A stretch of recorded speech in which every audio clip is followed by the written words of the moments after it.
بسم اللہ الرحمن الرحیم من الذین هادوا يحرفون الکلم عن مواضعه ويقولون سمعنا وعصينا واسمع غیر مسمع وراعنا لغوا بألسنتهم وطعنا في الدين ولو انهم قالوا سمعنا واطعنا واسمع وانظرنا لكان خيرا لهم واقوم ولكن لعنهم الله بكفرهم فلا يؤمنون الا قليلا يا أيها الذين أوتوا الكتاب آمنوا بما نزلنا مصدقا لما معكم من قبل أن نطمس وجوها فنردها على أدبارها أو نلعنهم كما لعنا أصحاب السبت وكان أمر الله مفعولا إن الله لا يغفر أن يشرك به ويغفر ما دون ذلك لمن يشاء ومن يشرك بالله فقد افترى إثما عظيما ألم تر الذين يزكون أنفسهم بالله بل الله يزكي من يشاء ولا يظلمون فتيلا انظر كيف يفترون على الله الكذب وكفى به اسما مبينا ألم تر الذين أوتوا النصيب من الكتاب يؤمنون بالجبت والطاغوت ويقولون للذين كفروا هؤلاء أهدى من الذين آمنوا سبيلا أولئك الذين لعنهم الله ومن يعن الله فلن تجد له نصيرا أم لهم نصيب من الملك فإذا لا يأتون الناس نقيرا.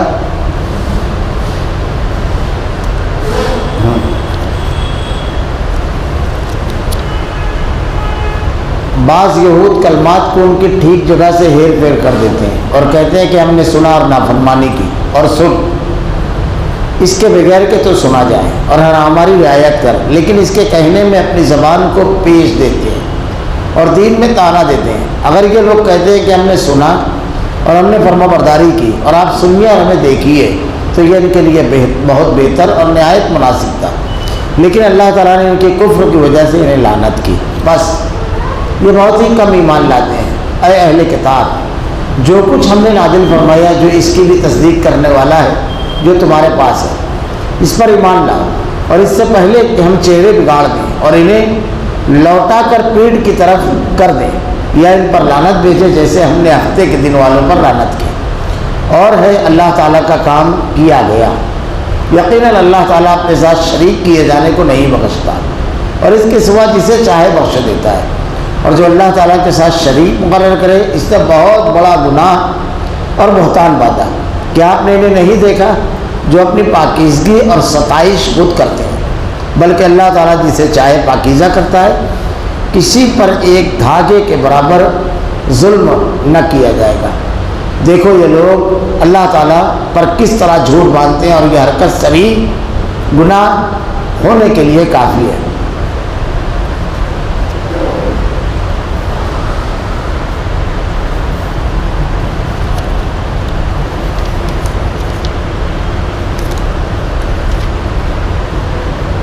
من الذین هادوا يحرفون الکلم عن مواضعه ويقولون سمعنا وعصينا. جو بعض یہود کلمات کو ان کی ٹھیک جگہ سے ہیر پھیر کر دیتے ہیں اور کہتے ہیں کہ ہم نے سنا اور نافرمانی کی اور سن اس کے بغیر کہ تو سنا جائے. واسمع غیر مسمع.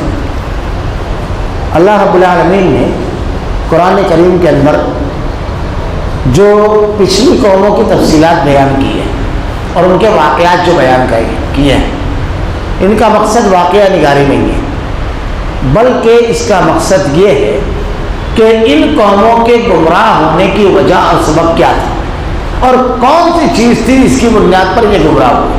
آدمی یہ جان لے گا یہود، عیسائی، اہل عرب، مشرکین مکہ، کفار، اللہ کا بالکل انکار کرنے والے تمام لوگوں کی چیزیں عقائد کو اللہ تعالیٰ نے یہاں نقل کیا. یہود اور عیسائی ان دونوں قوموں کا بڑی تفصیل کے ساتھ تذکرہ ہے. اور ہم جب سورہ فاتحہ کی تلاوت کرتے ہیں تو اس میں دعا کے بعد جو جملہ کہتے ہیں غیر المغضوب علیہم ولا الضالین. اے اللہ پناہ چاہتے ہیں ہم اللہ کی غیر المغضوب علیہم، وہ جن پر تیرا غضب آیا. غضب آیا عذاب اور مختلف قسموں کی پکڑ یا یہود پر، ولا الضالین اور جن کو تو نے گمراہ کر دیا. ہدایت دینے والا بھی اللہ رب العالمین ہے اور اس کی نافرمانی کی بنیاد پر ہدایت چھین بھی لیتا ہے. وہ اللہ نے کہا ختم اللہ علی قلوبہم وعلی سمعہم. گناہ پہ جب آدمی ڈٹتا ہے تو اللہ تعالیٰ قلوب پر، دلوں پر مہر لگا دیتا ہے. تو ہم یہ پناہ مانگتے ہیں. سلف نے لکھا ہے کہ اس امت میں علم کے ساتھ جب گمراہی آئے گی تو یہودیوں کا انداز لیے ہوئے ہوگی اور جب جہالت کے ساتھ گمراہی آئے گی، غلو اور یہ تمام چیزوں کے ساتھ، تو عیسائیت کا انداز ہوگا۔ اور اس کی بہت ساری مثالیں میں پچھلے دروس میں بیان بھی کر چکا ہوں کہ کس طرح علم کے ساتھ جب رہتا ہے، جیسے یہود عقل لڑاتے تھے اور اس کی وجہ سے دین میں مختلف راستے نکالتے تھے، یہ معاملہ عیسائیوں کا جہالت کے ساتھ کیا تھا۔ اللہ تعالیٰ نے یہودیوں کے گمراہ ہونے اور گمراہ عقائد اور گمراہ اعمال کا یہاں پر تذکرہ کیا ہے۔ ہمیں یہ کرنا ہے کہ جب قرآن کی ان آیتوں پر سے ہم گزریں تو اپنے آپ کو ایسے اعمال و افعال سے بچائیں، ایسے اعمال و افعال سے اپنے آپ کو روک لینا، بس ہم کامیاب ہو جائیں گے۔ کیونکہ یہود اللہ کو ماننے والے تھے، نبی کو ماننے والے تھے، ان کے اوپر اللہ نے کتاب نازل فرمائی، یہ غرہ ان لوگوں کو تھا، تو ہم کو غرہ نہ ہو اور ہم وہ اعمال و افعال سے اپنے آپ کو بچائیں۔ علامہ ابن تیمیہ رحمۃ اللہ علیہ نے باقاعدہ ایک کتاب لکھی ہے، اقتداء الصراط المستقیم، اس میں صراط مستقیم کے جو تقاضے ہیں بڑی تفصیل کے ساتھ اس کو نقل کیا ہے۔ تو اس میں لکھتے ہیں کہ صراط مستقیم کا ایک تقاضا یہ ہے کہ جو ضلالت اور گمراہی کا راستہ ہے اس کی مخالفت کی جائے، یہ بھی اس میں ہے۔ تو اللہ رب العالمین نے یہاں پر وہ جو ان کی صفت بیان کی، بعض یہود کلمات کو ان کی جگہ ٹھیک جگہ سے ہیر پھیر دیتے ہیں، کلمات کو بدل دینا۔ اللہ تعالیٰ نے دوسری جگہ بھی کہا یحرفون الکلم عن مواضعہ، کلمات کو اپنی جگہ سے تبدیل کر دینا۔ کئی ایک چیزیں اس کے معنی میں مفسرین نے بیان کی ہے۔ پہلی چیز تو یہ کلمات بدلنے کی وہ یہ تھی کہ اللہ کے نبی صلی اللہ علیہ وسلم کے بارے میں جو کچھ ان کی کتابوں میں پایا جاتا تھا بڑی تفصیل کے ساتھ تھا، اور یہ کہا کرتے تھے مکہ کے لوگوں اور مدینہ کے کہ عنقریب ایک نبی ہے جو آنے والا ہے اور ہم اس کی سرداری میں، اس کی قیادت میں تم سے جنگ کریں گے اور پورے علاقے پر ہماری حکمرانی ہوگی۔ ساری نشانیاں ظاہر ہو گئی تھی، سب کچھ۔ اللہ تعالیٰ قرآن میں کہتا ہے الذین آتیناہم الکتاب یعرفونہ کما یعرفون ابناءہم، اے نبی تجھ کو ایسے پہچانتے ہیں جیسے باپ بیٹے کو پہچانتا ہے۔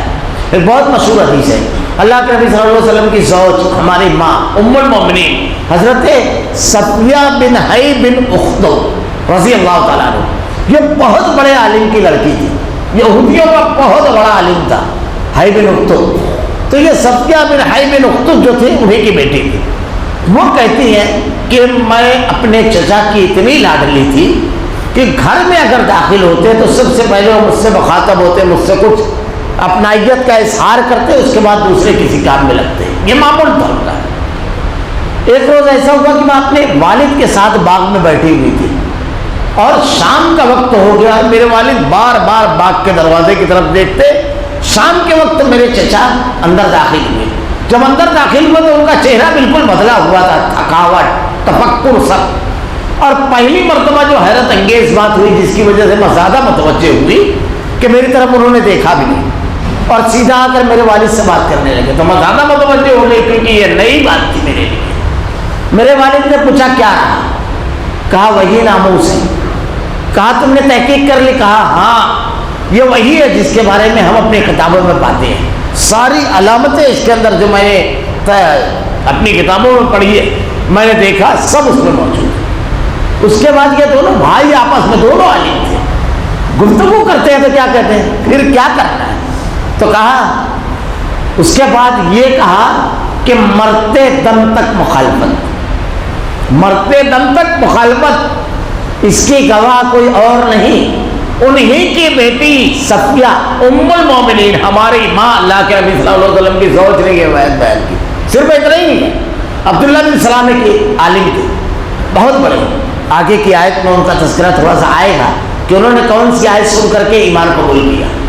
جب انہوں نے ایمان قبول کیا تو اللہ کے نبی صلی اللہ علیہ وسلم سے کہا کہ اللہ کے رسول میں میری قوم کو جانتا ہوں، اب ذرا ضرور جائیں گے، میرے اسلام کا اعلان نہ کیجیے، یہودیوں کو جمع کیجیے۔ حضرت عبداللہ بن سلام رضی اللہ تعالیٰ عنہ کی اس بات پر اللہ کے نبی نے یہودیوں کو جمع کیا اور ان سے پوچھا۔ حضرت عبداللہ بن سلام چھپ گئے آڑ میں۔ کہا عبداللہ بن سلام کیسا آدمی ہے؟ کہا سب سے بڑا عالم ہے، سب سے بڑے عالم کا لڑکا ہے، سب سے اونچے خاندان کا بچہ ہے اور سب سے شریف اور اعلیٰ آدمی ہے۔ عبداللہ بن سلام رضی اللہ تعالیٰ عنہ ہار سے نکلے اور کہا سنو اشہد ان لا الہ الا اللہ واشہد ان محمد عبدہ ورسولہ، بس یہ جملہ سننا تھا یہودیوں کا. دیکھیے کیسی قوم, یہودیوں کا جملہ سننا تھا. تو کیا کہتے ہیں, ہماری قوم کا سب سے بڑا جاہل, سب سے بڑے جاہل کا لڑکا, سب سے بدترین اور سب سے بدترین خاندان کا شخص, یہ واضح جملہ کہا.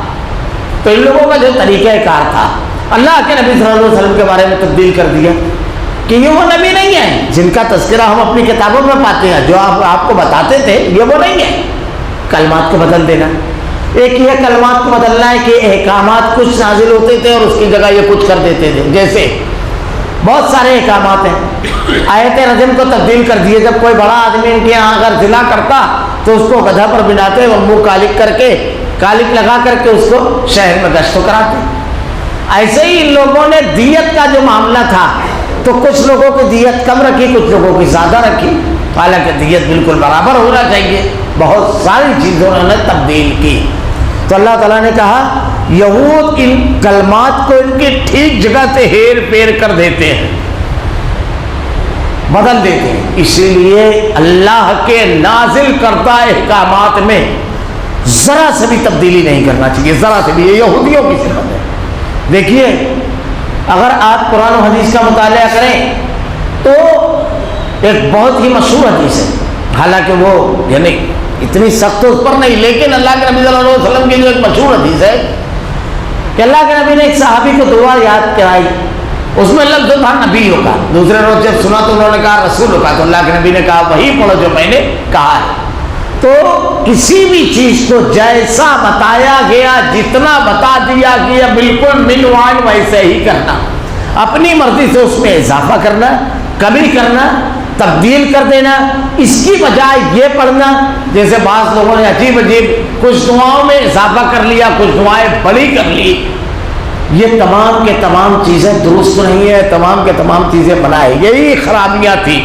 تو اللہ تعالیٰ نے کہا یہ کرتے تھے. اور کیا کہا, ہم نے سنا اور نافرمانی کی, اور سن اس کے بغیر کہ تو سنا جائے, اور ہماری رعایت کر. لیکن اس کے کہنے میں اپنی زبان کو پیش دیتے تھے. سمعنا وعصینا, سنا اور مخالفت کی. جبکہ نبی کی اطاعت اور فرمانبرداری یہ ہے کہ سنے اور جو کچھ بیان کیا گیا اس کے اوپر عمل کرے. سمعنا وعصینا. لیکن اللہ کے نبی حضرت موسیٰ علیہ السلام کو حکم دیتے ہیں کہ اللہ تعالیٰ کی طرف سے یہ حکم آیا ہے, اس کی مخالفت کرتے تھے. 2-3 طریقہ تھا, ایک تو بالکل سامنے مخالفت کرتے تھے, اس کی جگہ کوئی اور بات کہتے تھے, اور ایک طریقہ یہ تھا سنا اور مخالفت کرنے کا, جو حکم دیا جاتا تھا اس کے خلاف عمل کیا کرتے تھے. ایک طریقہ کار یہ تھا سمعنا وعصینا. اور صحابہ کرام سمعنا واطعنا کیسا تھا صحابہ کرام کا معاملہ. اللہ کے نبی صلی اللہ علیہ وسلم نے کہا ہے قرآن میں فَإِنْ آمَنُوا بِمِثْلِ مَا آمَنْتُمْ بِهِ فَقَدِ اهْتَدَوْا. سنا اور اطاعت کی کیسا مشہور حدیث ہے. اللہ کے نبی ایک مرتبہ خطبہ دے رہے تھے, خطبے کے دوران آپ نے کہا بیٹھ جاؤ. حضرت عبداللہ بن مسعود رضی اللہ تعالیٰ عنہ مسجد میں داخل ہو رہے ہیں, گیٹ کے پاس وہیں بیٹھ گئے. اللہ کے نبی صلی اللہ علیہ وسلم کی نظر پڑی تو آپ نے دریافت کیا عبداللہ وہاں کے بیٹھے ہوئے لوگوں سے اتنے دور. کہا اللہ کے نبی جب میں مسجد میں داخل ہوا میرے کان میں آواز پڑی بیٹھ جاؤ. اب کیل و کال نہیں, سوچنا سمجھنا نہیں, کچھ نہیں, سنا اور اطاعت کی. مشہور ہے. آپ لوگ بھی اگر اللہ رب العالمین نے جن لوگوں کو حج کی سعادت نصیب کی ہوگی, ایک مسجد و مسجد قبلت ہے. اللہ کے نبی صلی اللہ علیہ وسلم پر نماز جب فرض ہوگی تو 17 مہینے تک کے مسجد اقصیٰ کی طرف رک کر کے نماز پڑھتے تھے. اس کے بعد قبلہ تبدیل ہوا. تو مکہ میں جب تک تھے تو اللہ کے نبی ایسی جگہ کھڑے ہوتے کہ کعبۃ اللہ اور مسجد اقصیٰ دونوں ایک لائن میں ہوتا. لیکن جب مدینہ گئے تو یہ ہوا کہ کعبۃ اللہ پر پشت یعنی پیٹھ پڑتی اور مسجد اقصیٰ کی طرف رخ ہوتا. آپ بار بار نظریں اٹھا کر کے آسمان کی طرف دیکھتے تھے. اللہ نے دوسرے پارے میں کہا ہے, اس کو بیان کیا ہے کہ ہم بار بار تمہارا نظریں اٹھا کر دیکھنا, آسمان کی طرف دیکھ رہے ہیں. آپ کی شدید خواہش تھی کہ اللہ رب العالمین پہلا گھر اللہ کا ان اول بیت وضع للناس, لوگوں کے لیے جو بنایا اس کو قبلہ بنا دیا. اللہ نے قبلے کی تبدیلی کا حکم دیا. اللہ کے نبی صلی اللہ علیہ وسلم پر حکم آیا, مسجد نبوی میں آپ نے نماز کعبہ کی طرف رک کر کے پڑھی. کچھ دور پر ایک مسجد ہے جس کا نام ہے مسجد قبلتین, وہاں نماز پڑھی. ایک صحابی گزرتا, دوسرے جب انہوں نے دیکھا کہ یہ لوگ پرانے قبلے کی طرف رک کر کے نماز پڑھ رہے ہیں، تو نماز کی حالت میں لوگوں سے کہا لوگوں قبلہ تبدیل ہو گیا، تو اسی حالت میں صحابہ کرام نے قبلہ بدل دیا. اس کو دو قبلوں والی مسجد کہا جاتا ہے، مسجد قبلتین. سمعنا و اطعنا، سنا اور فوراً اس کی تابع داری. اللہ تعالیٰ نے کوئی حکم نازل کیا، لیکن یہودیوں کا معاملہ سمعنا و عصینا. اللہ نے حکم دیا حضرت موسیٰ علیہ السلام کے ذریعے کہ ایک گائے ذبح کر دو. کہا گائے؟ ارے یہ تو بتاؤ اس کی عمر کیا ہونا چاہیے. اور پھر کہا کہ بھائی نوجوان ہو. ارے جوان گائے کب ہے؟ اور کوئی نشانی بتاؤ. کہا وہ کھیت میں ہل میں کبھی نہیں لگی ہو. تو کہا ایسی گائے بھی بہت ہے. اور کچھ؟ پھر اس کے بعد رنگ. جیسے جیسے سوالات کرتے گئے، مقصد فوراً عمل کرنا نہیں، مخالفت. فوراً نبی کی بات کو مان لینا، فوراً اللہ کی بات کو مان لینا ان لوگوں کا.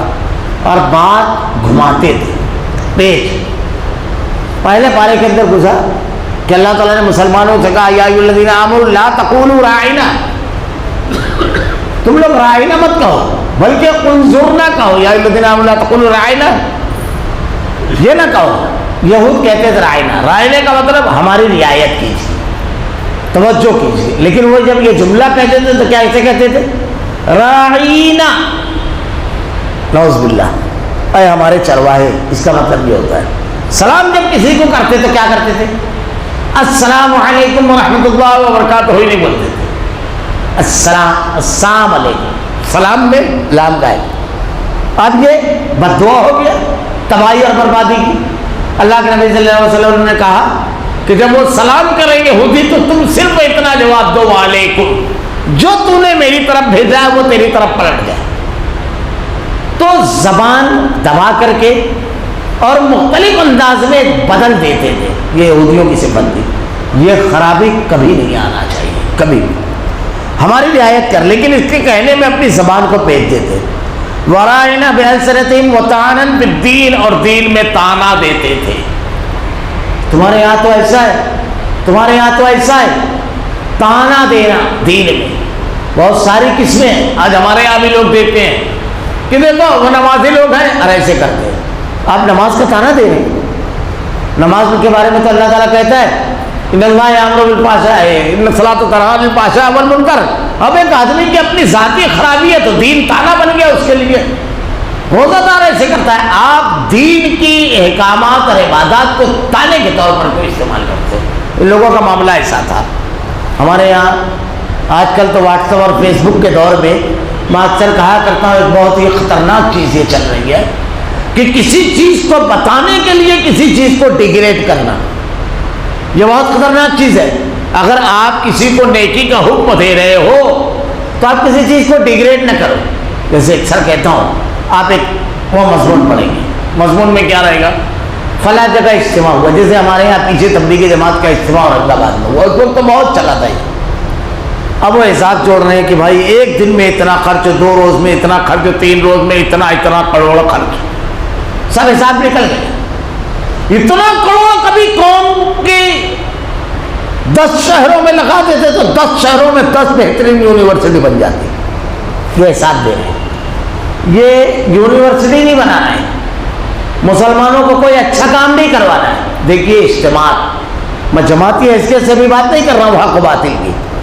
کسی بھی جماعت کا اجتماع جو ہوتا ہے اس جماعت میں کام کرنے والے افراد کے لیے حوصلوں میں جو ہوتا ہے کام کرنے کا جذبہ اس کو مہمیز دیتا ہے، قوت دیتا ہے اس کو. اس کی وجہ سے زندگی آتی ہے. یہ جو ہوتے ہیں مقصد یہ ہوتا ہے اجتماعات کا. اب آپ اجتماعات کو کیوں ڈیگریڈ کر رہے ہو؟ آپ کو یونیورسٹی بنانا ہے. میں آپ کو ابھی کہتا ہوں کسی بڑے شہر کی بات نہیں، مالیگاؤں کی جھوپڑ پٹی والے ایک علاقے میں گھس جائیں گے. ایک گھر میں اگر 5 لوگ ہیں تو 5 کے پاس موبائل. اور کتنے والا؟ میں پچھلے درس میں کہیں بول دیا 10,000 والا. تو بولے مولانا کہاں رہتے ہو آپ؟ 10,000 والا موبائل. ارے کوئی استعمال کرتا ہے. غریب لوگ اب تو 15 20 پھر 1.5 لاکھ روپیے کا موبائل. مگر میں 10 کا حساب جوڑ رہا ہوں. چلو ٹھیک ہے 5 لوگ ہیں تو 5 لوگوں کے پاس 50,000 کا موبائل. اب کتنے گھر ہیں ایک گلی میں؟ ہر آدمی کے پاس ہے. کوئی نہیں کہتا کہ 2000 والا موبائل اگر استعمال کر کے قوم کو 8000 دے دے تو ایک گلی سے اتنا کروڑ نکل 1 لاکھ اتنا لاکھ نکل جائے گا، 50 لاکھ 10 لاکھ 20 لاکھ، کوئی نہیں یہ مثال دیتا۔ آپ کو دینی کام ہی لگتے ہیں، دینی کام ہوئی تو آپ تانا بنا رہے ہیں، آپ کہہ رہے ہیں کہ لوگوں کے ساتھ خیر خائی بہت اچھا ہے، نماز کے ساتھ ساتھ یہ بھی بھائی نماز پڑھنے کو کیوں آپ اس کے ساتھ جوڑ رہے ہیں؟ کسی چیز کو ڈیگریڈ کرنا، اس کو تانا بنا دینا اس عبادت، یہ آج ہمارے یہاں بالکل عام کی چیز ہے، اور لوگ باقاعدہ یہ تیار کیا جاتا ہے، اور اسلام دشمن طاقتیں یہ کرتی ہے، اور پھر اس کے بعد اس کو مسلمانوں میں عام کیا جاتا ہے۔ میں اس سے پہلے کئی مرتبہ کہا ہوں، ابھی پیچھے کی وہ آیا، میں کئی مرتبہ خطابات میں کہا اس کو، کئی مرتبہ۔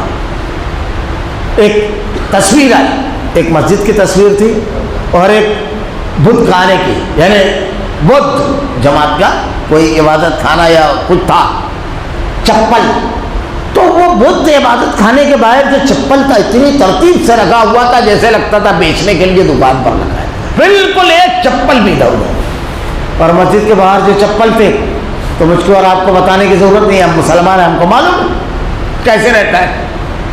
تو یہ جب تصویر ایک حضرت نے بھیجی کہ میں نے جن کو فون کیا وہ تھوڑا ذمہ دار قسم کے تھے، میں نے ان کو فون لگایا اور میں نے کہا تمہارے لیے اسوار نمونہ چپل ہے، مسجد کے اندر آ کر دیکھتے کہ کیسے محمود و ایاز، غلام اور آقا، امیر اور غریب، حاکم اور محکوم، عالم اور جاہل سب ایک سب میں کھڑے ہو گئے۔ یہ دیکھا تم نے؟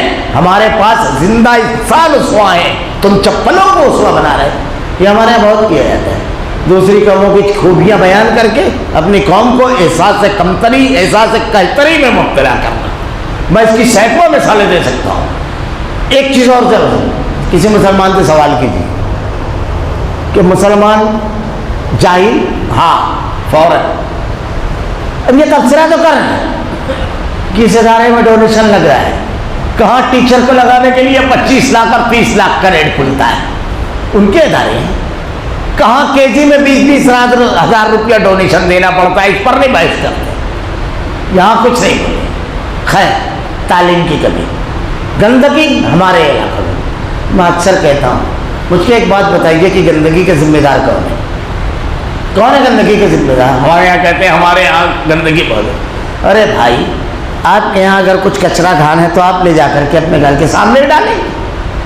اب اگر وہ کچرا اٹھے نہ تو گندگی دکھے گی، اور اگر فوراً اٹھ جائے تو دکھے گی نہیں؟ دکھے گی، لیکن ہمارے یہاں اٹھتا ہی نہیں ہے، تو گندگی کا ڈھیر دکھتا ہے۔ تو ذمہ دار وہ کرمچاری ہے، اور ہم اپنی قوم کو، پوری کی پوری قوم کو مجرم کے کٹہرے میں کھڑا کر دیے۔ دوسرے علاقے میں جا کر صفائی دیکھیے، ارے بھائی آپ دوسرے کے گھر کا، دوسرے محلے کا کچرا تو لا کر نہیں ڈالتے اپنے گھر کے سامنے، یہ کہاں کا کچرا ہے؟ جو گھر میں سے نکلا وہی نا، تو اس کو اٹھانے والا اٹھا نہیں رہا ہے تو وہ ذمہ دار ہے، جو اٹھوا نہیں رہا ہے نگراں ہے وہ ذمہ دار ہے، یہاں مراب۔ لیکن ہماری قوم کس کو دیتی ہے مقدمہ؟ کس کے خلاف کھڑا ہے؟ اپنی قوم کے خلاف، سمجھ بھی نہیں رہے لوگ۔ خیر جانے دیجیے، وہ ایک ذرا سا الگ ٹاپک ہو جا رہا ہے۔ تو یہودیوں کی یہ تانا بازی، یہ چیز بھی سننے، اور اگر یہ سنیے، ہمیں دیکھیے دین میں تانا دیتے، اگر یہ لوگ کہتے کہ ہم نے سنا اور ہم نے فرمانبرداری کی، سمعنا واطعنا واسمع وانظرنا لکان خیرا لهم واقعون ولکن لعنهم اللہ بکفرهم فلا یؤمنون الا قلیلا، اگر یہ کرتے تو کیا ہوتا؟ آپ سنیے، ہمیں دیکھیے، ان کے لیے بہت بہتر اور مناسب عمل تھا یہ سنیں اطاعت کی، اس کا رد کرنے کے لیے، اس کو تبدیل کرنے کے لیے، اس کو تنگ بنانے کے لیے نہیں، مقصد اطاعت کے لیے قرآن و حدیث پڑھا، سنا، اور اس کے بعد آپ ذرا سا ہم پر توجہ دیجیے، ہم کو بتائیے تفصیل سے، ہم بڑی توجہ سے سیکھنے کے لیے آئے یا اگر رہے فرما برداری کی تو بہت مناسب تھا، لیکن اللہ تعالیٰ نے ان کے کفر کی وجہ سے انہیں لعنت کی، بس یہ بہت کم ایمان لاتے ہیں، اس کا نقصان یہ ہوا کہ وہ لعنتی ہو گئے، لعنتی ہو جاتا ہے آدمی۔ یا ایھا الذین اوتوا الکتاب آمنوا بما نزلنا مصدقا لما معکم من قبل ان نطمس وجوہا فنردها علی ادبارها ونلعنهم کما لعنا اصحاب السبت وکان امر اللہ مفعولا۔ اے اہل کتاب، جو کچھ ہم نے نازل کیا ہے، جو اس کی تصدیق کرنے والا بھی ہے جو تمہارے پاس ہے، اس پر ایمان لاؤ۔ ایمان کی دعوت دی جا رہی ہے ان کو، کتنی بڑی بات کہہ کر کے اللہ تعالیٰ دعوت دے رہا ہے۔ اللہ تعالیٰ نے یہ نہیں کہا ہے، اور یہ ہے نہیں کہ نبی کی بات، نبی کے پیغام جو ہم نے اتارا، اللہ نے، ہدایت آسمان سے نازل ہوتی ہے۔ یاد رکھیے، ایک جملے میں قرآن ایسی کتاب ہے جو سمندر کوزے میں جمع ہوتا ہے۔ ایک جملے میں حضرت آدم علیہ السلام کو جب اللہ نے دنیا میں بھیجا تو بڑا آفاقی جملہ کہا، کیا؟ جو دنیا میں ایک مدت تک رہنا ہے، قُلْنَا اهْبِطُوا مِنْهَا جَمِيعًا فَإِمَّا يَأْتِيَنَّكُم مِّنِّي هُدًى فَمَن تَبِعَ هُدَايَ، آسمان سے ہدایت نازل ہوتی رہے گی، جو اس کی پیروی کرے گا اس کو نہ کوئی خوف ہوگا نہ غم۔ اللہ کے نبی سے کہا قُلْ إِنَّ الْهُدَىٰ هُدَى اللَّهِ، ہماری ہدایت کے بعد اگر تم دوسروں کی پیروی کرے گے تو مَا لَكَ مِنَ اللَّهِ مِن وَلِيٍّ وَلَا نَصِيرٍ، قیامت کے روز کوئی تمہارا حامی اور مددگار نہیں ہوگا۔ اللہ کے نبی نے کیا کہا؟ وَمَا يَنطِقُ عَنِ الْهَوَىٰ، قرآن کے اندر ہے، سورہ نجم کی آیت ہے، وَمَا يَنطِقُ عَنِ الْهَوَىٰ إِنْ هُوَ إِلَّا وَحْيٌ يُوحَىٰ، نبی اپنی طرف سے کچھ نہیں کہتے، وہی کہتے ہیں جو ان کو وحی کیا جاتا ہے۔ اللہ کے نبی صلی اللہ علیہ وسلم کی باتیں صحابہ اکرام لکھتے تھے، تو آپس میں گفتگو کرتے ہوئے کہا کہ کبھی کبھی اللہ کے رسول غصے میں رہتے ہیں، وہ مت لکھا کرو، پوچھ کر لکھا کرو۔ اللہ کے نبی نے کہا سنو، اپنے ہاتھ سے اپنی زبان آپ نے پکڑی اور ارشاد فرمایا کہ زبان سے حق کے سوا کچھ نہیں نکلتا، کسی بھی حالت میں نبی کی زبان سے، کیونکہ نبی وہی بات کہتے ہیں جو اللہ نے نازل کی۔ تو لینا کس سے ہے؟ رسول سے۔ لینا کون سا ہے؟ آسمان والا، دنیا والا نہیں، جو جبرائیل امین لے کر آئے۔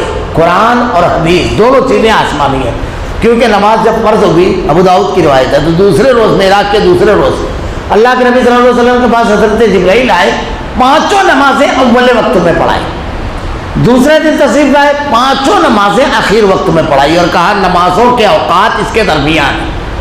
اب اس کے بعد فجر کی نماز اول وقت میں اور عصر کی نماز اول وقت میں پڑھنا افضل ہے، ظہر کا کل وقت مختار ہے، مغرب غروب آفتاب کے فوراً بعد، اور عشاء دیر کر کے پڑھنا افضل، یعنی جتنا ہو سکے۔ جیسے مزدور طبقے کی بستی ہے تو جتنا ہو سکے، اب ایسا نہیں کہ 11-12 بجے تھکے ہوئے لوگ سو جائیں، لوگوں کی رعایت بھی کی جائے۔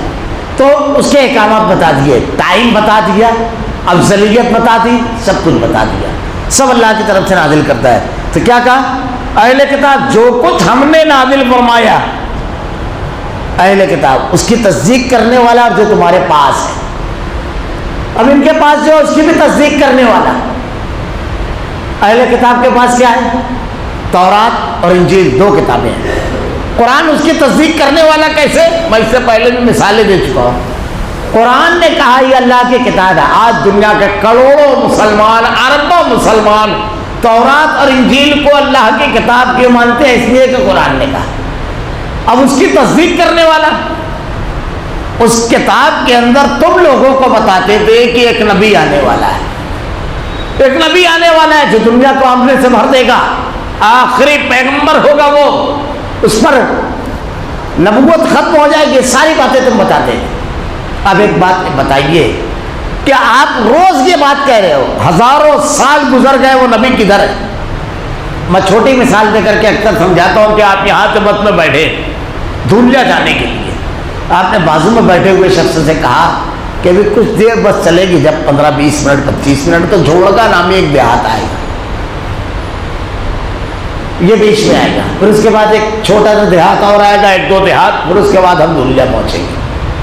اب بس چل رہی ہے 15 منٹ 20 منٹ 25 منٹ ہوا، وہ پوچھنے لگا بھائی آیا جھوڑگا؟ نہیں آیا، نہیں آئے گا کہ نہیں؟ تم کو معلومات ہے، بس بول دیے۔ اب جب تک کہ گھوڑگا نہیں آتا ہے آپ گیس پہ، لیکن جیسا ہی آیا تو آپ کیا کہیں گے؟ یہ دیکھا گیا، میں بولتا تھا نا۔ اب آپ کی بات کی تصدیق ہو گئی۔ آپ اگر اس کتاب کو مان لو گے اور اللہ کے نبی کو، تو دنیا کو کہو گے دیکھو ہم اپنی کتاب میں کہتے تھے نا کہ ایک نبی آنے والا ہے، یہ ہے وہ محمد رسول اللہ۔ آج دنیا تم سے پوچھ رہی کدھر ہے وہ آخر نبی جس کا تذکرہ تمہاری کتابوں میں؟ یہ تمہاری کتاب کی تصدیق کرنے والا، اس کی تعلیمات کی تصدیق کرنے والا اور اللہ کی طرف سے نازل کی ہوئی ہے اس کی بھی تصدیق کرنے والا ہے۔ تو اللہ تعالیٰ نے کہا دیکھیے اہل کتاب جو کچھ ہم نے نازل فرمایا اس کی بھی تصدیق کرنے والا جو تمہارے پاس ہے، اس پر ایمان لاؤ، مان لو۔ اہل کتاب سے کہا جا رہا ہے جن کے پاس کتاب تھی، نبی تھا، ان سے کہا جا رہا ہے اب یہ چپکے سے مان لو۔ اللہ کے نبی کے آنے کے بعد اب کسی کا نہیں۔ مشہور واقعہ ہے، یہ عقیدے اور عمل کو سیدھا کرتا ہے کہ ایک جملہ حضرت عمر رضی اللہ تعالیٰ عنہ، مسند احمد کی روایت ہے، ایک مرتبہ تورات کے کچھ اوراق لا کے پڑھنے لگے، اللہ کے نبی صلی اللہ علیہ وسلم کا چہرے کا رنگ بدل گیا۔ حضرت ابوبکر صدیق رضی اللہ تعالیٰ عنہ نے اشارے سے روکا، حضرت عمر رضی اللہ تعالیٰ عنہ رک گئے۔ اللہ کے نبی نے ارشاد فرمایا آپ کے چہرے کا رنگ بدل گیا تھا، لو کان موسیٰ حیا، حدیث کے الفاظ ہیں، اگر آج موسیٰ بھی زندہ ہوتے تو ان کو میری اتباع پیروی کرنا پڑتی۔ اللہ کے نبی کی زبان اقدس سے جملہ سنا تو حضرت عمر رضی اللہ تعالیٰ عنہ نے ارشاد فرمایا رضیت باللہ ربا، میں راضی ہوا اس اللہ کے رب ہونے پر، رضیت باللہ ربا وبالاسلام دین، اور اسلام کے دین ہونے پر، وبمحمد النبی، اور آپ کے آخری محمد رسول اللہ صلی اللہ علیہ وسلم آپ کے نبی ہونے پر۔ اب اسلام پر راضی ہوا تو اسلامی تعلیمات مجھ کو کافی ابھی ادھر نہیں دیکھنا ہے، دیکھو یہ لوگ کتنا اچھا کام کرتے ہیں، ان کے یہاں بھی اچھائیاں، یہ سب کی ضرورت نہیں ہے، وہ ساری اچھائیاں اسلام میں موجود ہیں، کوئی ایک چیز کوئی شخص بتائے، بلکہ دوسری جگہ نہیں ہے، بہت ساری چیزیں۔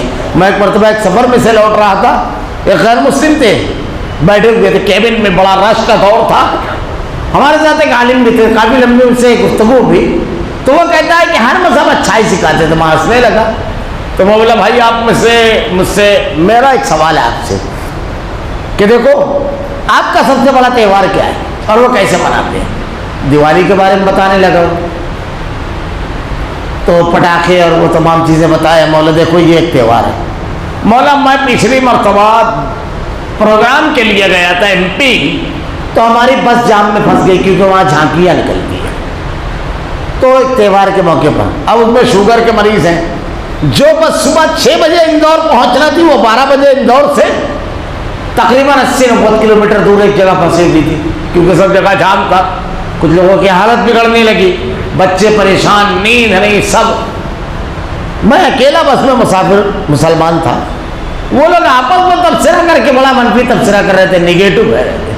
مولا آپ کا مذہب یہ بتاتا ہے، آپ کہتے ہیں نا ہر مذہب کی تعلیمات اچھی ہے، میں مذہب کے خلاف ابھی نہیں بول رہا، لیکن تعلیمات اچھی اسلام کی ہے۔ اسلام میں دیکھو ایک تہوار ہے سب سے بڑا عید، عید کی نماز سے نکلنے سے پہلے ہر مسلمان فطرہ نکالتا ہے، اپنے پڑوس میں رہنے والے غریبوں کے گھر پہلے اناج پہنچاتا ہے، پورے معاشرے میں کوئی غریب نہیں رہتا ہے، کوئی بھوکا نہیں رہتا ہے، پہلے دوسروں کے مسائل حل کرتا ہے۔ پھر کس طرح تہوار مناتے ہیں؟ اللہ کی پاکی اور بڑائی بیان کرتے ہوئے اللہ اکبر لا الہ الا اللہ واللہ اکبر اللہ اکبر وللہ الحمد، 2 رکعت نماز پڑھتے ہیں اور لوٹ کر آ جاتے ہیں۔ بتاؤ اس میں دونوں میں سے کون سا بہتر ہے؟ بڑا حیرت زدہ ہوا وہ جب میں نے پورا فطرے کا نظام بتایا۔ مولا یہ نفسیات ہے انسان کی کہ خوشی میں آدمی لوگوں کے درمیان رہنا چاہتا ہے اور غم میں تنہائی، اور ہر شخص کو خوش دیکھنا چاہتا ہے۔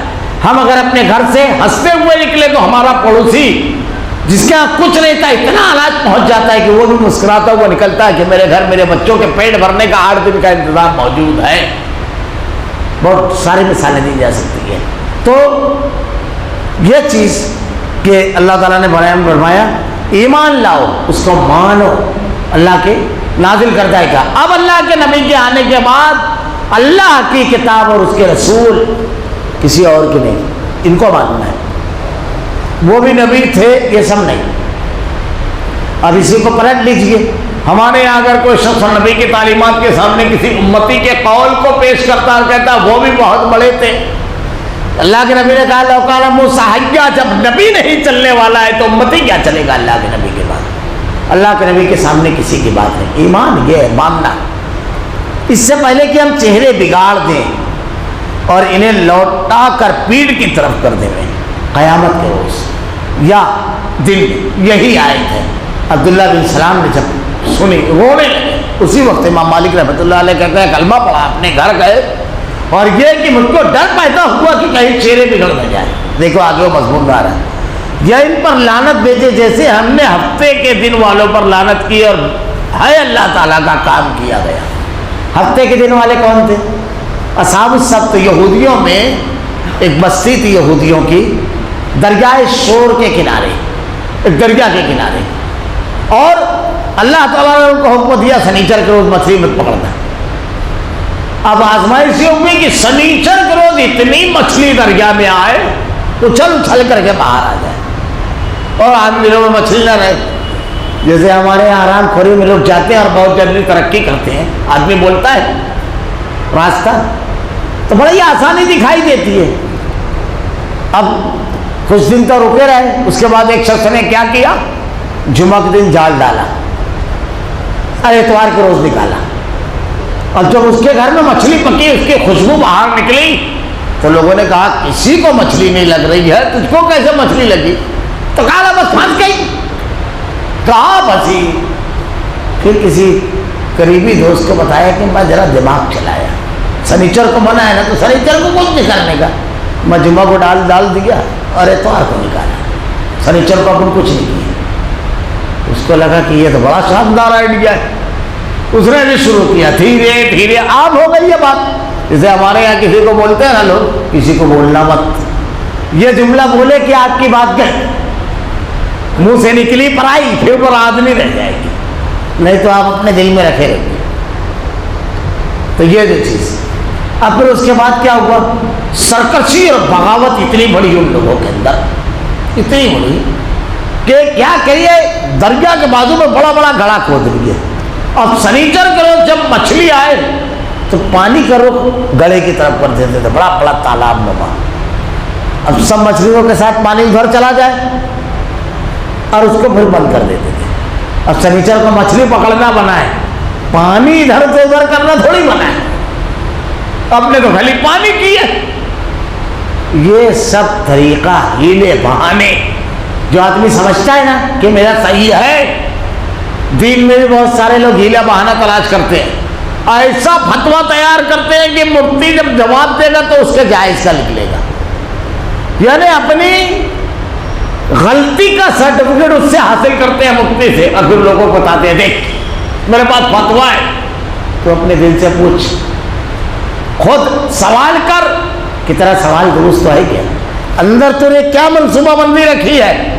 دیکھیے کتاب الحیل، امام بخاری رحمۃ اللہ علیہ باقاعدہ باب بنتا ہے، ہیلے بہانے سے جائز ناجائز چیزوں کو جائز کرنا۔ جیسے مثلا یہودیوں کے اندر یہ تھا اصحاب السبت میں، اگر لوگ کرتے ہیں آج کے دور میں کیسے، پرانے دور میں اگر آپ کو زمین فروخت کرنی ہے تو شریعت کو اصول ہے حق شبہ۔ حق شبہ کس کو کہتے ہیں؟ اگر آپ کو زمین فروخت کرنا ہے تو سب سے پہلا حق اس کا ہے جس کا قبضہ ہے، یعنی اگر کوئی کرایہ دار ہے کسی وجہ سے اس کا قبضہ ہے تو پہلا حق اس کا مارکیٹ ریٹ جو ہے، جو مارکیٹ ریٹ ہے اس ریٹ میں آپ اس کو دے دیجیے۔ اگر وہ نہیں لیتا ہے تو پھر کس کا قبضہ ہے؟ کس کا ہے؟ پڑوسی کا۔ اب پڑوسی میں بھی یہ دیکھا جائے گا جس کا دروازہ قریب ہو، دونوں طرف پڑوسی ہیں تو جس کا دروازہ قریب ہو وہ، اگر وہ لوگ انکار کریں تو پھر آپ کسی کو بھی دے دیجیے۔ اور یہی بات میں ہندوستان میں قانون بھی بنا، حق شبہ دنیا مانتی ہے اس کو۔ اب ایک آدمی کو دیکھیے کتاب الحیل، یہ ہے ہیل و بہانے کے ذریعے ناجائز چیزوں کو جائز کرنا۔ تو کیا کرتے تھے لوگ، ابھی بھی کرتے ہیں لوگ، کہ ایک آدمی کے پاس 10,000 اسکوائر فٹ جگہ ہے، اب پڑوسی کو نہیں دینا ہے، لیکن حق شبہ میں تو وہی ہے، یہ والا پڑوسی ہے اس کو بھی نہیں دینا ہے، یہ بھی حق شبہ میں آ جاتا ہے۔ اب دینا ہے تو کسی تیسرے آدمی کو، تو اس کو 10 اسکوائر فٹ ہیبا کر دیں گے، ایسے ہی دے دیں گے، یہ تیری 10 اسکوائر فٹ تیری۔ اب بچی کتنی؟ 9,990 اسکوائر فٹ ہے نا، تو اب یہ 9,990 اسکوائر فٹ کی اس کو دیں گے، اس کا قبضہ ثابت ہو گیا نا۔ اب وہ حق کے شبہ میں آ گیا، پھر اس کو دے دیں گے اسی ریٹ میں، جس ریٹ میں 10,000 اسکوائر فٹ دوسروں کو دینا ہے۔ تو یہ کتاب الحیل، مولانا غلام آزاد رحمۃ اللہ علیہ نے تذکرہ میں ایک واقعہ بڑا دلچسپ لکھا ہے کہ گاؤں میں ایک مولانا تھی، تو بڑے چالاک تھی مولانا، تو ان کے پاس مال بہت تھا. اب مال پر سال پورا ہونے پر زکوٰۃ ہے. سال پورا ہوتا جب زکوٰۃ ہے. تو وہ کیا کرتے تھے, 10 مہینہ جب ہوتا تھا یہ 11 مہینہ, تو پورا مال اپنی بیوی کو ہبہ کر دیتے تھے. اب وہ بھی اتنی نیک اور فرمانبردار تھی کہ 11 مہینے پہ وہ پورا شوہر کو دے دیتے تھے. اب کسی میں سال ہی نہیں پورا ہو, 10 مہینے 11 مہینے میں ادھر سے ادھر پلٹ جائے. گاؤں کے لوگوں نے دیکھا, بولے مولانا آپ زکوٰۃ نہیں نکالتے, اتنا مال ہے؟ بولے میرے پاس سال پورا ہوتا ہی نہیں ہے مال پہ. انہوں نے یہ مسئلہ لکھ کر کے مولانا محمود الحسن دارالعلوم دیوبند کے بہت بڑے عالم گزرے ہیں, ان کو شیخ العلم کہا جاتا ہے, ان کے پاس بھیجا کہ بھائی آپ کے مدرسے کے پڑھے اور ایسا ایسا کرتے ہیں. مولانا محمود الحسن نے جواب دیا کہ اس سے زکوٰۃ تو ساقط ہو جاتی ہے, کیونکہ زکوٰۃ میں مسئلہ ہے سال پورا ہونے پر زکوٰۃ دینا, مگر ان کا یہ فعل درست نہیں ہے, وہ ایسا نہیں کرنا چاہیے. یہ پورا واقعہ اور فتویٰ انہوں نے, لوگوں نے, گاؤں والوں نے اٹھا کر کے مولانا ابوالکلام آزاد رحمۃ اللہ علیہ کے پاس بھیجا. تذکرہ میں پوری تفصیل ملے گیا. تو آپ نے کہا یہی تو یہودیت ہے. سنیچر کے دن مچھلی پکڑنے والے یہی کرتے تھے, کھیلے بہانے کے ذریعے اللہ کے قانون اور احکامات کے خلاف ورزی کرنا, یہی چیز ہے. اللہ تعالیٰ نے اس سے منع فرمایا ہے. رب العالمین نے ارشاد فرمایا کہ اگر یہ کرو گے تو کہا ہم ان پر لعنت دیتے ہیں جیسے ہفتے کے دن والوں پر لعنت کی, اور اللہ تعالیٰ کا کام کیا گیا. اللہ کی پکڑ بڑی سخت ہے, آدمی کو خود سوچنا چاہیے. بہت ساری چیزیں ایسی بیان کی گئی ہے جس کو ثابت کرنا مسئلہ رہتا ہے, لیکن وہ جرم ہوتا ہے. دیکھیے خطبہ نکاح میں ایک آیت پڑھتے ہیں, میں اکثر نکاح کی مجالس میں یہ کہتا ہوں, یا ایھا الذین آمنوا اتقوا اللہ وقولوا قولا سدیدا, ایمان والو صاف اور سیدھی بات کہو. خطبہ نکاح میں ہم یہ آیت ضرور پڑھتے ہیں, صاف اور سیدھی بات. اب دیکھیے کیسا ہوتا ہے, خواتین گھر میں جو رہتی ہیں, دیورانی جٹھانی, تو تھوڑا سا معاملہ ان کا کھٹا مٹھا رہتا ہے. اب اگر کچھ ان میں انبن ہوتی ہے تو جیٹھانی جو ہے وہ اپنے لڑکے کو پکڑ کر کوٹتی ہے اور اس کو کہتی ہے تو بہت زیادہ ایسی ہے, ویسی ہے, یہ ہے, وہ ہے. وہ ساری چیزیں جو دیورانی کو سنانا ہے وہ سارا یہاں بولتے رہتے ہیں. دیورانی کو بھی سمجھ رہے ہیں ٹارگیٹ تو بچہ ہے لیکن حساب میرا برابر. اب اگر وہ بولے گی تو میں تو اپنے بچوں کو بول رہی ہوں. وہ 7 مہینے کا 6 مہینے کا بچہ جو چل نہیں سکتا اس کو آوارہ بچلن کہہ رہے ہو, اس کو, اس بچی کو, اس کو بھی سمجھتا ہے. دنیا میں ثابت نہیں ہوگا اور آخرت میں اللہ نے کہا یا ایھا الذین آمنوا اتقوا اللہ وقولوا قولا سدیدا, صاف اور سیدھی بات کہو. دنیا میں بھی ہوتا ہے, مردوں میں بھی ہوتا ہے, کسی سے کچھ معاملہ رہتا ہے تو سناتے کسی اور سے ہیں, مخاطب کسی اور سے ہیں, ٹارگیٹ کوئی اور رہتا ہے. یہ سب چیزیں اللہ رب العالمین نے اس کو ناپسند فرمایا ہے. شریعت شخصیت سازی.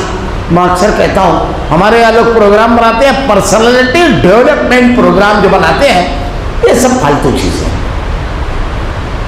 جیسی شخصیت کتاب اللہ کی تعلیمات اپنے دل میں نافذ کرنے, عمل میں نافذ کرنے میں ڈیولپ ہوگی, کوئی نہیں بنا سکتا. اللہ کے نبی صلی اللہ علیہ وسلم کے بارے میں ایک جملہ حضرت عائشہ نے کہا تھا, اللہ کے نبی کی جیسی بے مثال شخصیت تاریخ نے نہیں دیکھی, انسانی تاریخ نے نہیں دیکھی. میں ایسے ہی نہیں کہہ رہا ہوں, الگ الگ لوگوں نے خوبیاں آپ کی بیان کی ہے محمد صلی اللہ علیہ وسلم کی. مائیکل ہارٹ نے دنیا کے 100 بڑے آدمیوں میں پہلا اللہ کے نبی کو پہلا نمبر دیا. آپ کے بارے میں حضرت عائشہ سے کسی نے پوچھا کہ آپ کے اخلاق کیا تھے, ایک جملہ کہا, کیا تم نے قرآن نہیں پڑھا؟ بس چلتا پھرتا قرآن پہ محمد صلی اللہ علیہ وسلم. پرسنالٹی ڈیولپ کرنا ہے اگر قرآن کی تعلیمات کو اپنی زندگی میں. صحابہ ان کے یہاں قرآن کاغذ پر لکھا, کپڑے میں لپٹا, تاکوں میں رکھا ہوا نہیں, کردار میں ڈھلا ہوا تھا. بازاروں میں قرآن نظر آتا, گفتگو میں قرآن نظر آتا, تجارت میں قرآن نظر آتا, رشتہ ناتا کرنے میں قرآن نظر آتا, راستوں میں قرآن نظر آتا, مال کو کمانے میں قرآن رہتا, مال کو خرچ کرنے میں قرآن رہتا, محبت کے اصول اور ضابطے طے کرتا تھا قرآن, نفرت اور دشمنی کی جو حدیں تھی وہ قرآن کی طے کی ہوئی تھی. کسی سے تعلقات کی نوعیت قرآن کی بنیاد پر وہ طے کرتے تھے. ان کی بستیاں قرآن کا مکمل نمونہ تھی. وہاں پر قرآن کی بنیاد پر اٹھنا سونا تھا, کھانا اور پینا تھا, لوگوں سے گفتگو تھی, ہر جگہ قرآن تھا. اللہ تعالیٰ نے یہ بیان فرمایا کہ یہ بہت اہم چیز ہے. آخری آیت بڑی اہم ہے, وقت تو زیادہ ہو چکا ہے, صرف ترجمہ کر دوں گا. ورنہ ساری کائنات کی تخلیق کا مقصد اللہ نے اسی آیت کو بیان کیا. اللہ تعالیٰ نے ارشاد فرمایا ان اللہ لا یغفر ان یشرک بہ ویغفر ما دون ذلک لمن یشاء ومن یشرک باللہ فقد افتری اثما عظیما. یقیناً اللہ تعالیٰ اپنے شریک کیے جانے کو نہیں بخشے گا, اس کے سوا جسے چاہے بخش دے گا. مشرک کو اللہ معاف نہیں کرے گا. اللہ نے کہا وما خلقت الجن والانس الا لیعبدون, ہم نے جنوں اور انسانوں کو اپنی عبادت کے لیے پیدا کیا. دو تشریح اس کی, اور دونوں بالکل دل لگتی ہے. ایک تو یہ کہ جب اللہ نے کہا کہ اپنی عبادت کے لیے پیدا کیا تو 24 گھنٹہ اگر خالی معبود کی عبادت کرے تو آدمی جیے گا کیسے؟ اللہ تعالیٰ تو کہہ رہا ہے جن اور انسانوں کو میں نے صرف اپنی عبادت کے لیے پیدا کیا. ایک شرح اس کی یہ کی ہے مفسر سلف نے کہ عبادت کی 2 قسمیں, ایک اللہ نے متعین کی اور ایک بندہ خود بناتا ہے عبادت. مثلا 5 وقت کی نماز, رمضان کا روزہ رکھنا, حج کرنا, یہ سب متعین عبادتیں ہیں. کچھ چیزیں عبادت کیسے بناتا ہے؟ ایک آدمی ہے, وہ روزانہ کچھ نہ کچھ کام کرتا ہے, کاروبار اور تجارت کر رہا ہے. اب وہ تجارت کو قرآن و حدیث کے مطابق کر لے, ناپ تول میں کمی نہ کرے, ڈنڈی نہ مارے, مال کا عیب نہ چھپائے, عبادت ہو گیا. گفتگو آدمی کرتا ہے, جھوٹ نہ بولے, غیبت نہ کرے, چغلی نہ کرے, گالی گلوچ نہ کرے, کسی کو برے لقب سے نہ پکارے, کسی کی تذلیل اور تضحیق نہ کرے. وَلَا تَنَابَزُوا بِالْأَلْقَابِ بِئْسَ الِاسْمُ الْفُسُوقُ بَعْدَ الْإِيمَانِ, ساری چیزیں قرآن کے اندر ہے. اس کا بولنا عبادت ہو گیا. وہ کھاتا ہے, حرام کا نہ کھائے, اپنے آگے سے کھائے, بسم اللہ پڑھ کر کے کھائے, اس کا کھانا عبادت ہو گیا. سوتا ہے, عشاء کی نماز کے بعد میرا ضرورت تھا جا کے فجر کے ٹائم اٹھ جائے, اس کا سونا عبادت ہو گیا. اپنے تمام معاملات کو کتاب و سنت کر دیا, 24 گھنٹہ وہ معبود کی عبادت کرنے والا ہو گیا. ایک تو یہ, ایک بمانا لماہدون, اللہ نے اپنی توحید کے لیے پیدا کیا ہے اس دنیا میں. ہر نبی صرف اسی کے لیے آیا ہے. سب سے بڑی چیز یہ ہے توحید. اللہ کی غیرت کو للکارتا ہے مشرک. اللہ مشرک کو معاف نہیں کرے گا, بہت سنگین جرم ہے, بہت سنگین. صرف ایک حدیث بیان کر کے اپنی بات یہاں سمیٹ دوں گا, ورنہ توحید اور شرک ہماری زندگی کا سب سے بڑا مقصد اپنی اولاد کو جو دینا ہے توحید, عقیدہ سکھانا ہے. اگر ہم نے عقیدہ دے دیا, مشکل ترین حالات میں زندگی گزارنے کا فن دیتی ہے یہ توحید. کیسے بھی حالات مردانہ وار مقابلہ کرتا ہے, گھبراتا نہیں ہے, کیونکہ اللہ کے علاوہ کسی کے ہاتھ میں کوئی اختیار نہیں ہے. ڈر اور خوف نکال دیتی ہے توحید. ڈپریشن کا مریض آدمی نہیں بنے گا, حوصلہ کبھی نہیں ہارے گا, مشکل ترین حالات سے نبرد و آزما ہوگا آدمی, کبھی اللہ کے علاوہ کسی اور مخلوق کے سامنے جھکے گا نہیں. اپنے بارے میں بھی صحیح جانے گا, دنیا میں جتنی اللہ کی مخلوق ہے ان کو بھی پہچانے گا. مشرک نہ اپنے آپ کو پہچانتا ہے نہ اللہ کے مخلوق کو. یہ ساری مخلوقات ہمارے لیے, ہم اکیلے اللہ کے لیے. توحید عقل و شعور دیتی ہے. اگر اس پر کہوں, اللہ تعالیٰ نے کہا وَمَن يَرْغَبُ عَن مِّلَّةِ إِبْرَاهِيمَ إِلَّا مَن سَفِهَ نَفْسَهُ. مشرک بھی وقوف ہوتا ہے, معمولی چیز نہیں ہے. بس ایک چیز سمجھ لیجیے, عقیدے کو سمجھنا کتنا ضروری ہے. حضرت لقمان اپنے بیٹے کو نصیحت کرتے ہیں, اولاد کی اگر تربیت کرنا ہے سورہ لقمان کی آیتیں پڑھ جائیں گے اور اسی ترتیب سے اولاد کی تربیت کیجیے, بہترین بچے ہوں گے. اس میں پہلی نصیحت کیا کرتے ہیں اپنے بیٹے کو, یا بنی لا تشرک باللہ ان الشرک لظلم عظیم, اے بیٹے اللہ کے ساتھ کسی کو شریک نہ کر. یہ پہلی چیز, پہلی میں داخلہ ہے, KG میں داخلہ ہے, تعلیم ہے, یہ نہیں, یہ الگ مسئلہ ہے. مگر شرک اگر ہوگا بخشش نہیں ہے. اب اس کو سمجھ لیجیے, صرف وہ پھر آئندہ آپ کا کچھ تفصیل بتاؤں گا. ایک روایت صرف وہ بخاری, اللہ کا باغی ہے مشرک, بے غیرت ہوتا ہے مشرک, بے غیرت ہوتا ہے. صحیح بخاری کی روایت ہے. اس حدیث کو ذہن میں رکھیے. میں ایک چھوٹی سی مثال دے کے بات یہیں ختم کر دوں گا. اللہ کے نبی صلی اللہ علیہ وسلم کو صحابہ کرام نے کہا, حضرت سعد بڑے زبردست صحابی ہیں, وہ کہتے ہیں کہ میں اپنی بیوی کو کسی اور کے ساتھ دیکھوں, کھڑی تلوار یا کھڑے نیزے سے اس کو پر حملہ کروں, اوا گوا کچھ نہیں. اس کو ڈائریکٹ. تو اللہ کے نبی صلی اللہ علیہ وسلم سے صحابہ نے کہا کہ حضرت سعد ایسا کرتے ہیں. اللہ کے نبی نے ارشاد فرمایا تعجبون من غیرت سعد, تمہیں سعد کی غیرت پر تعجب ہے.